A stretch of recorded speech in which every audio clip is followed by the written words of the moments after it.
He's 19. And you don't get to this stage and you don't get to this performance unless you have talent, dedication, craft, and most of all, love and friendship.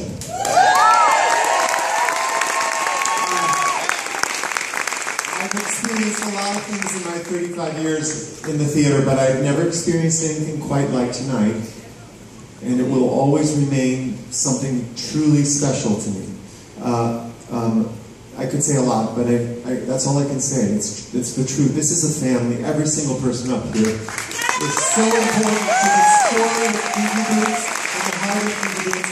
And I'm not just speaking for myself. I'm speaking for Hal and Daryl and Rusty and DB and everybody backstage, everybody on stage. Stark is here tonight at 2. I think Stark.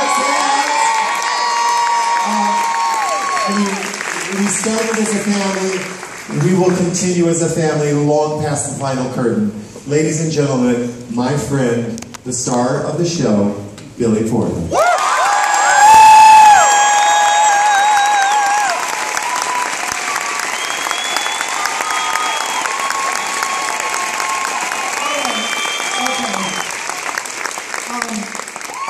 I have some shit to say. So first of all, I have so many people to thank, so I'm just going to run down this thank you list real quick, because theater is a collaboration. Theater, like he said, you can't make it in this business, you can't make it in this world unless you have friends and all of that other stuff, but friendship is first and foremost on top of it. So, would you hold this for a second, baby? So I just want to say a few names. Y'all know who you are. If I miss somebody, please forgive me. But Daryl, Hal, Jerry, Harvey, Cindy, Steven, Brian, Will, DB, Aaron, Mark, stage management team, past and present. The crew, our crew is phenomenal. The house crew, my manager of 25 years, Bill Butler and Michelle, Rusty. Y'all keep me together. The wardrobe department, Greg Barnes. My glam squad, past and present. Josh and Richard and Guy and now LaSonia and Savannah and Josh and then Julian. My leading men, Starkey and then Andy. My assistant Lisa, Trevor, Susie, Lenny, and this cast.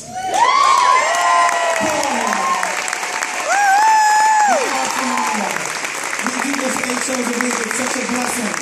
It's such a gift to be able to do that. I knew that I would, thank you, baby. I knew that I would be very, very emotional.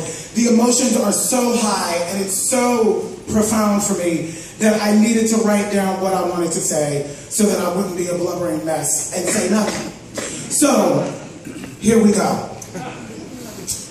A moment. Moment to moment, life is a series of moments, strung together to create a personal legacy, something to cherish in the present, let go of in the future, honor accomplishments and personal growth. Pain is for a moment. Heartbreak is for a moment. Disappointment, a moment. Love is in a moment. Peace is in a moment. Joy, a moment. Practicing moment to moment to moment, the daily choice, the active choice, is often arduous at best.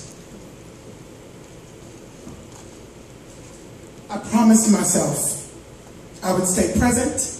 I promised myself at the beginning of this particular journey that I would be in the moment, experience it fully, enjoy it, feel it without judgment or fear, without shame or apology. All of my life's moments have led to this.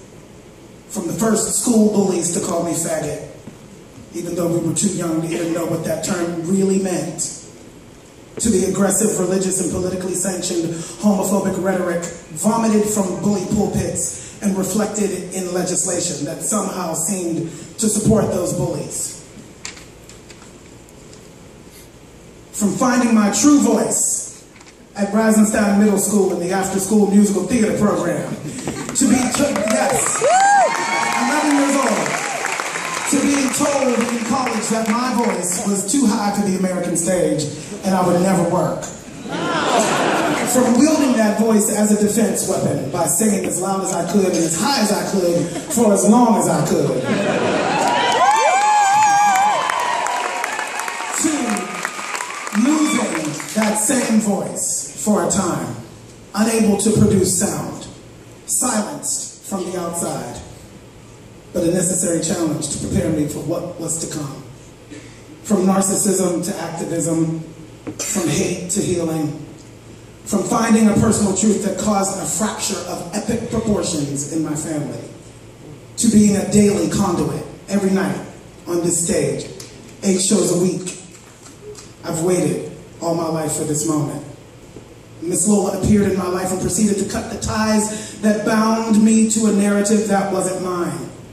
Boundaries placed on my life by others and dropped me smack dab into the center of a kind of healing that I never knew was possible. Moment to moment to moment to moment, life happens. And the only thing that's constant is change. And while my heart breaks at the thought of leaving Miss Lola behind, the moment has come to let her go. But how, you ask? A very wise friend of mine, Renee Elise Goldsberry, you can see her over in Hamilton if you can get a ticket, reminded me of the parable of Abraham and Isaac. She calls it the Isaac effect. Abraham's greatest wish was to father a child. He waited all his life, and in his advanced years was blessed with a son. He called him Isaac. And just as Abraham's dream was granted, God called upon him to sacrifice that very thing that he had been blessed with. Without hesitation, Abraham led his son to the mountain, tied him up, laid him on the altar. And just as his arm was uplifted to strike the blow that was to take his son's life away, God called to Abraham, "Lay down thine hand upon the lad, neither do thou anything unto him. For now I know that thou fearest God, that thou lovest God, seeing that thou hast not withheld thy son, thine only son, from me." And as the legend goes, Abraham's selfless act led him to be the godfather of one of the greatest generations that ever lived. So, the test is in the gift. The blessing is in the sacrifice. Because there are so many more generations greater than you or I to be birthed. So with that said, somebody help me take these boots off.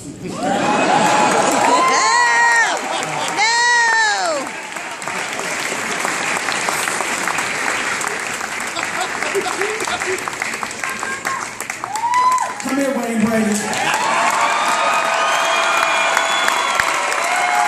So, with that said,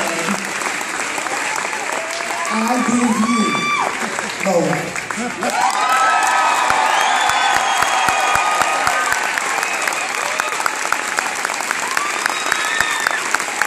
I love you all. God bless you. Good night. If you've had a good night tonight, remember, this is the season when we collect for Broadway Care Secretary. If I say leave $1 in the bucket or 100, we love you. Good night.